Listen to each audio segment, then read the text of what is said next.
bloodlines have selected individuals from their relatives to control politics and keep positions in society in the UK and abroad, giving people the illusion of democracy, while the bloodline still remains in control.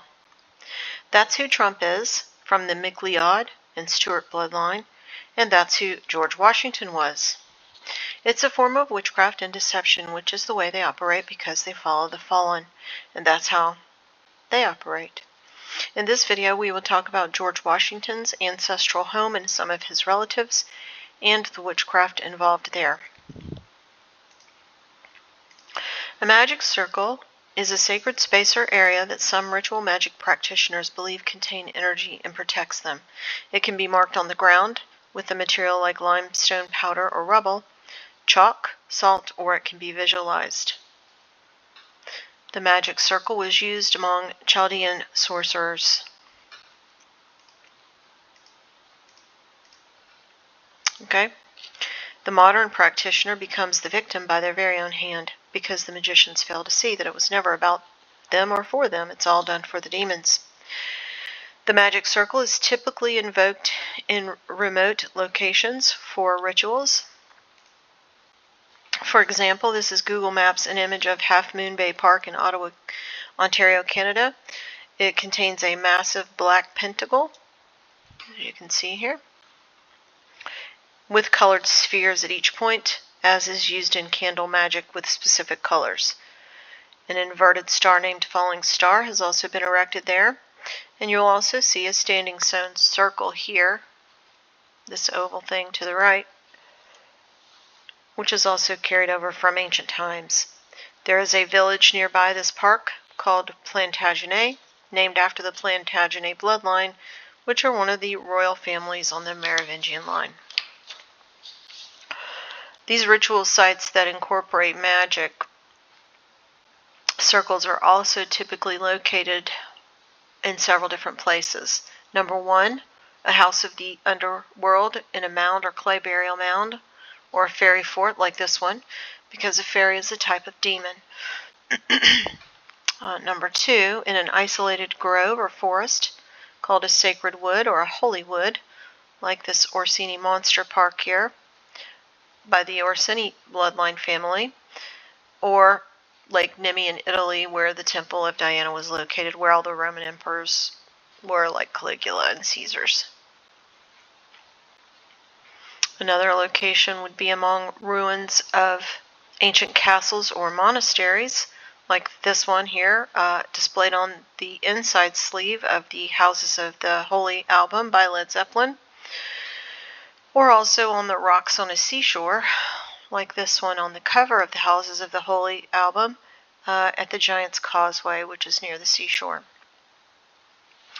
Another location would be a private detached churchyard like this one at St. James Church in Sulgrave, England, near the ancestral home of George Washington, the Freemason. The church at Sulgrave was originally built in the 1200s at the site of a Bronze Age burial mound. It's a Gothic architecture, and the windows have 4 stained glass coats of arms of successive generations of the Washington family. And here it says that they are caring for the fallen, which is an interesting phrase to be chosen. Sulgrave Manor is close by there, and this is the ancestral home of the first president of the United States, George Washington, the Freemason. And this home has all of the attributes of a ritual location. It also appears to have a few different magic circles. Here's 1, 2.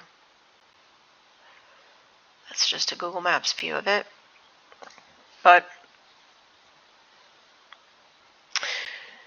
Sulgrave is located in Barrow Hill. It's the site of a Bronze Age burial mound. The construction material is limestone rubble. It's located at the crossroad next to the church on the hill near a graveyard within an oak grove. And oak groves are always sacred in paganism. These are your sacred groves or holy woods. And I forgot to mention that where several roads meet or at crossroads is another typical location of these ritual sites, like where people, they say they made a deal with the devil at the crossroads. Anyway, this Sulgrave Manor also has a tunnel underneath. And here you can kind of see a map of that tunnel. Here's the manor. You can see here in red, there's tunnels that go this way and then go on out into the village.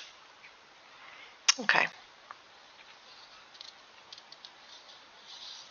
And it's now owned by the National Trust. According to a woman who lived there for a time, there was a stone wall in the attic that enclosed, just a stone wall that enclosed the house and an ancient sundial on the grounds. Over one of the doorways was a shield that bore the arms of the Washington family, and over one of the windows was a Tudor royal coat of arms with the lilies of France and the lions of England. While the woman was living there, a storm had knocked down layers of plastering in the attic wall, and a human skeleton was found buried inside the wall. And this practice is called immurement, and it's a form of imprisonment, usually until death. It is a form, or was said to be a form of capital punishment, but also a form of human sacrifice. It was practiced in Sumeria, in Ur, and also in Assyria, and this is done during the construction of a building frequently. Human remains have been found inside the walls of abbeys a lot of times. In Westminster Abbey, there are over 3,000 people buried inside the walls and floor, not sacrificed or buried alive, I don't think, but definitely immured. In this way, they don't have to go inside the burial mound. They just keep their witches right there in the building. And this is the same fate threatened to the monk who broke his vows and ended up making a deal with the devil to write the Voynich manuscript. I've covered that before. It didn't actually happen for him, though, because he got the manuscript written. Anyway, there's also another story about this in a convent in Gibraltar.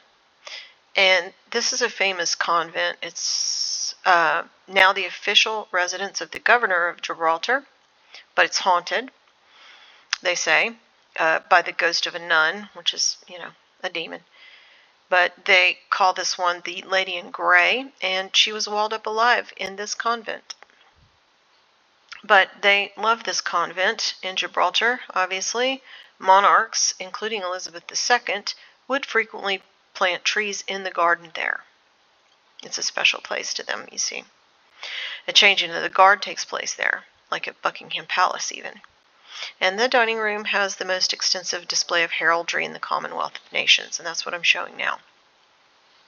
But walling people up alive and letting them die inside the wall is satanic.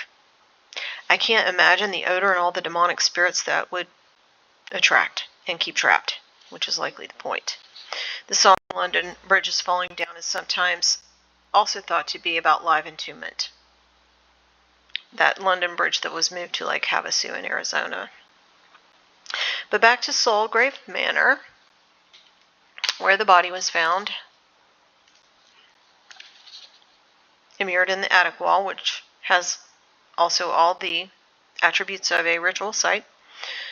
It was built by Lawrence Washington, the third great-grandfather of George Washington, the Freemason. And Lawrence Washington was High Church Rector of the Church of England. He attended Oxford and was a proctor there. And he would have known about the immurement in the attic while he was building that place. His son was Sir John Washington, Lieutenant Colonel. Sir John was born in 1633 and immigrated to Virginia. And as part of the tobacco trade, which involved slavery, exporting tobacco back to Britain to sell at a higher price throughout Europe. Lawrence Washington was son of Sir John Washington, and he was a colonial-era plantation owner, slave owner, lawyer, educated in England, a soldier, and a politician. He inherited two substantial estates on the Potomac River, Maddox Creek, which was 1850 acres, Little Hunting Creek, which was 2,500 acres, which would eventually be renamed Mount Vernon. His son was Augustine Washington, and this was the father of George Washington. Augustine's inheritance was 1,000 acres. He also inherited slaves. He was born into a planter class of the British colony of Virginia. He owned several slave plantations. He speculated in land development and owned an iron mine.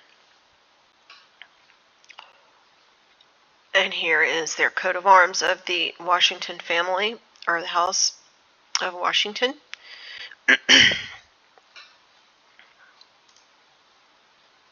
And I'm just going to show here all the different depictions of George Washington as a Freemason. It's not just one or two. So the royal bloodlines have selected individuals from their relatives to control politics and keep positions in society in the UK and abroad, giving people the illusion of democracy while the bloodlines still remain in control. Through witchcraft, via communication with the fallen. That's who Trump is from the MacLeod and Stuart bloodline, and that's who George